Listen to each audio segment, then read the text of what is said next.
भाग 18। लड़के के मुंह से सारी बातें सुनकर क्रोध से, विरक्त से और आशा भंग होने की घोर निराशा से राजबिहारी की ब्रह्म ज्ञान और उसके संबंध का नकली चेहरा पल भर में खिसक कर गिर गया।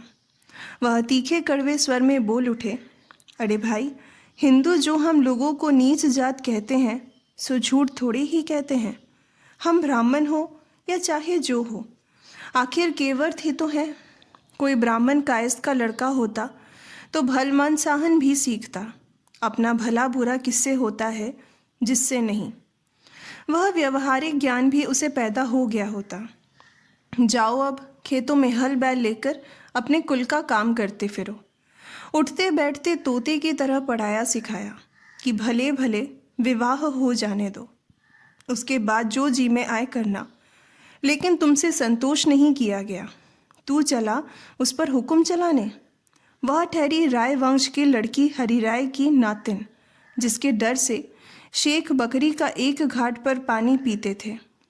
तू हाथ बढ़ाकर उसकी नाक में नकेल डालने चला। मूर्ख कहीं का। मान सम्मान गया। इतनी बड़ी जमींदारी की आशा थी, वह भी गई।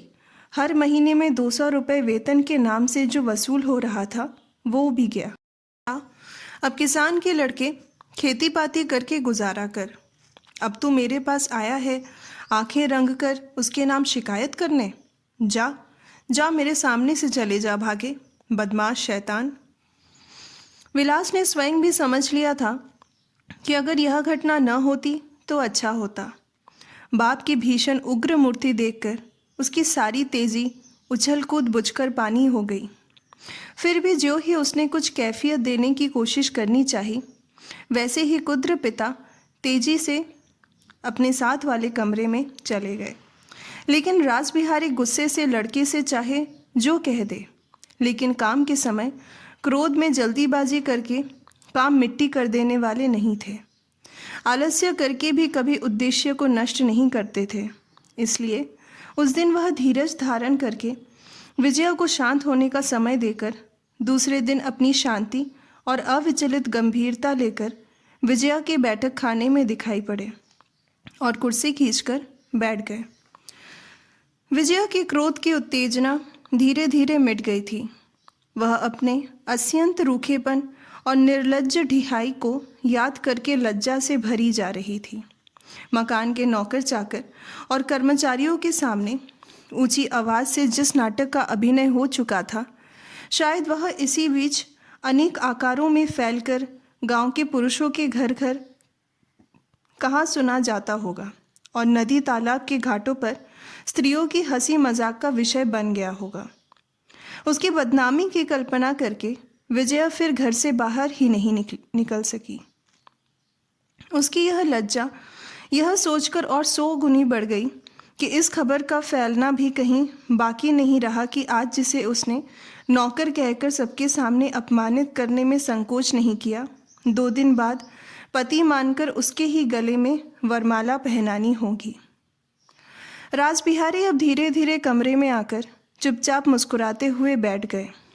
तब विजया मुंह उठाकर उनकी ओर देख नहीं सकी, लेकिन इसके लिए उसने प्रत्येक पल प्रतीक्षा की थी और जिन सब युक्तियों और तर्कों की लहर और अप्रिय चर्चा उठाने को थी, उसका कच्चा मसौदा कल से ही तैयार कर रखा था। इससे वह एक प्रकार से शांत बैठी थी। लेकिन वृद्ध ने उसे ठीक उल्टा सुर निकालकर विजया को अवाक कर दिया। कुछ पल चुप रहकर एक लंबी सांस भरकर बोले, बेटी विजया, सुनते ही मुझे कितना आनंद हुआ सो बताने के लिए मैं कल ही दौड़ कर आता, अगर गुर्दे का दर्द उभर कर बिछौना पर न डाल देता। लंबी उम्र हो बेटी, मैं यही तो चाहता हूँ, यही तो तुझसे आशा करता हूँ।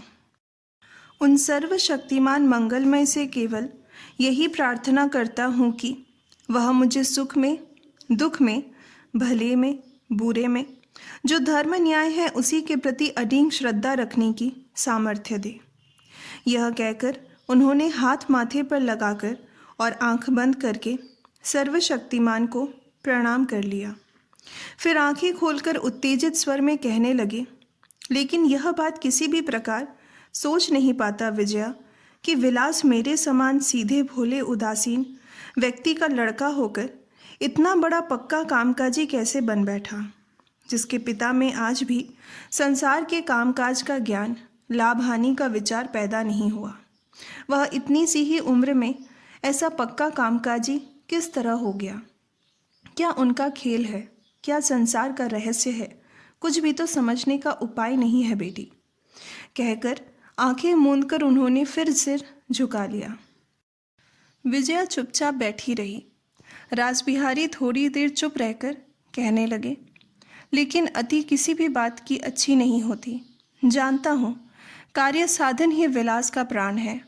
इस स्थान पर वह अंधा है। कर्तव्य कर्म की अवहेलना उसके हृदय में शूल के समान चुभती है। लेकिन इसलिए क्या माननीय व्यक्ति का सम्मान नहीं रखा जाएगा? दयाल जैसे व्यक्ति की गलती क्षमा करना क्या आवश्यक नहीं है? जानता हूँ, अपराध छोटे बड़े, धनी निर्धन का विचार नहीं करता, लेकिन क्या इसी से उसे अक्षर अक्षर मानकर चलना होगा? सब समझता हूँ, काम न करना भी दोष है। सूचना दिए बिना गैर हाजिर रहना भी अन्याय है। ऑफिस का अनुशासन भंग करना भी ऑफिस के अधिकार के पक्ष में अपराध है। लेकिन दयाल को भी क्या? नहीं बेटी, हम बूढ़े भी हैं। हम में वह तेज भी नहीं है, वह शक्ति भी नहीं है। साहब लोग विलास की कर्तव्य निष्ठा की कितनी ही प्रशंसा करें, उसे कितना ही बड़ा समझें, हम अच्छा नहीं कह सकते। अपना लड़का है इसलिए तो झूठ नहीं बोल सकता बेटी। मैं कहता हूँ, काम न हो 2 दिन बाद ही हो जाता, 10 रुपयों की हानि ही हो जाती, लेकिन क्या इतने से ही मनुष्य की भूल चूक, दुर्बलता क्षमा नहीं करनी चाहिए? तुम्हारी जमींदारी के हित अनहित में ही विलास का पूरा मन लगा रहता है। लेकिन मुझे गलत मत समझो बेटी, धन संपत्ति की रक्षा करना गृहस्थ का परम धर्म है। उसकी उन्नति करना और बड़ा धर्म है, क्योंकि उसके बिना संसार का हित नहीं किया जा सकता। विलास के हाथ से तुम्हारी दोनों की जमींदारी 2 गुनी, चौगुनी, यहाँ तक कि 10 गुनी हो गई है। यह सुनकर मुझे रत्ती भर आश्चर्य नहीं होगा। हो भी यही रहा है। मैं इसी से उन अद्वितीय निराकार की श्री चरण कमलों में बराबर भीख मांगता हूँ कि उसकी उद्दत के लिए तुमने जो दंड दिया है, उसी से वह आगे के लिए सचेत हो जाए। संसार में क्या हम केवल काम करने ही आए हैं? काम के कारण क्या दया माया भूल जानी होगी? अच्छा ही हुआ बेटी, आज उसे तुम्हारे ही हाथों से सर्वोत्तम शिक्षा पाने का सुयोग मिला है। विजया चुप बैठी रही। रासबिहारी ने जैसे अपने आप ही मग्न रहकर जरा हंसकर कोमल स्वर में कहा, मेरे दोनों संतानों में एक प्रचंड कर्मी है और दूसरी का हृदय स्नेह ममता और करुणा का झरना है। एक काम में पागल है, दूसरा दया माया में। कल से यही सोच रहा हूँ कि भगवान जब इन दोनों की जोड़ी मिलाकर रथ चलाएंगे, तब दुख भरे संसार में स्वर्ग ही उतर आएगा। और आश्चर्य है कि धर्म के प्रति भी उसका प्रेम साधारण नहीं है। मंदिर प्रतिष्ठा के लिए उसने कितना भी जी तोड़ श्रम किया है, जैसे ब्रह्म धर्म को छोड़कर और कोई उद्देश्य ही ना हो। मैं तुम्हारे हृदय को भी आरसी के समान स्पष्ट देख रहा हूँ। तुम्हारे साथ ही तो उसकी सारी भलाई निर्भर है, उसकी शक्ति, तुम्हारी बुद्धि। तभी तो दोनों का जीवन सार्थक होगा। बेटी पूछता हूँ, इतनी चिंता, इतना ज्ञान, भविष्य को सफल बना सकने की इतनी बड़ी बुद्धि तुमने इतने दिन कहाँ छिपा रखी थी? विजया का संपूर्ण बदन सिहर उठा, लेकिन वह चुपचाप बैठी रही। रासबिहारी चौंक कर बोले, अरे 10 बज गए, मुझे तो दयाल की पत्नी को देखने जाना है। विजया ने धीरे से कहा, अब वह कैसी हैं? अच्छी ही है, कहकर दरवाजे की ओर 2-1 कदम बढ़ाकर सहसा रुककर बोले, लेकिन असली बात तो अभी कही ही नहीं। इसके बाद वह लौटकर अपने स्थान पर बैठकर कोमल स्वर में बोले, अपने इस बूढ़े काका का एक अनुरोध तुम्हें मानना होगा। बोलो, मानोगी? संतान का यह दुलार माँ को रखना ही होगा। बोलो, रखोगी? विजय ने धीमी आवाज में कहा, बोलिए। रासबिहारी ने कहा, उसने केवल अपनी नींद ही नहीं त्याग दी है, पश्चाताप से वह अब जला भी जा रहा है। लेकिन बेटी, इस संबंध में तुम्हें थोड़ा कड़ा होना पड़ेगा। कल अभिमान के कारण वह नहीं आया, लेकिन आज नहीं रुक सकेगा।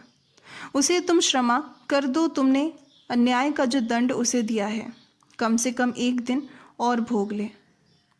विजया के मुंह पर आश्चर्य देखकर वह कुछ हंसे, फिर स्नेह से भीगे स्वर में बोले, तुम्हें स्वयं कितना कष्ट हो रहा है, यह क्या मुझसे छिपा है बेटी? तुम्हें क्या मैं पहचानता नहीं? तुम मेरी ही तो बेटी हो। जानता हूँ तुम उसकी अपेक्षा अधिक कष्ट पा रही हो, लेकिन अपराध का पूरा दंड मिले बिना प्रायश्चित नहीं होता। यह गंभीर दुख वह और सहन न करेगा तो मुक्त नहीं होगा। यह यंत्रणा कुछ समय उसे और भोग लेने दो, यही मेरा अनुरोध है बेटी। रासबिहारी के चले जाने पर विजया आश्चर्य से स्तब्ध बैठी रही। उसका विचार था कि विलास चोट खाकर अकेला रह गया है, लेकिन बदला लेते समय अकेला नहीं आएगा, और तब रासबिहारी के साथ उसे बहुत ही कड़े ढंग से बरतने का मौका मिल जाएगा। जब वृद्ध धीरे धीरे बाहर चला गया, तब उसके मन से भय का भारी पत्थर ही नहीं हट गया, बल्कि इस व्यक्ति को कभी वह आंतरिक श्रद्धा करती थी, यह बात भी उसे याद आ गई, और वह श्रद्धा धीरे धीरे क्यों चली गई। उसके मन में संशय उठने लगा कि वृद्ध का यथार्थ संकल्प न समझकर ही मैंने उनके प्रति मन में अविचार किया है, लेकिन वृद्ध की बातों में जो संकेत सबसे अधिक छिपा रहकर सबसे स्पष्ट हो उठा था, वह था विलास का असीम प्रेम और उसका निश्चित फल प्रबल ईर्ष्या। कालीपद आकर बोला, माँ जी, तो फिर घर को एक और चिट्ठी लिखकर ये बता दूं कि मेरा आना न हो सकेगा? अच्छा। कालीपद जाने लगा तो विजया उसे बुलाकर लज्जा और दुविधा के साथ कहा, न हो तो मैं कहती हूँ कालीपद, चिट्ठी अब लिख ही दी है तो तब महीने के लिए घर हो ही आओ। उनकी बात भी रह जाए और तुम्हारा भी घर जाना हो जाए। बहुत दिनों से गए भी तो नहीं हो। कालीपद चकित हो गया, फिर सहमत होकर बोला, अच्छा, तो मैं महीने भर के लिए घूम ही आता हूँ माँ जी। उसके चले जाने पर अपनी इस दुर्बलता पर विजया को न जाने कैसे भारी लज्जा लगने लगी। फिर भी वह उसे लौटाकर मना नहीं कर सकी।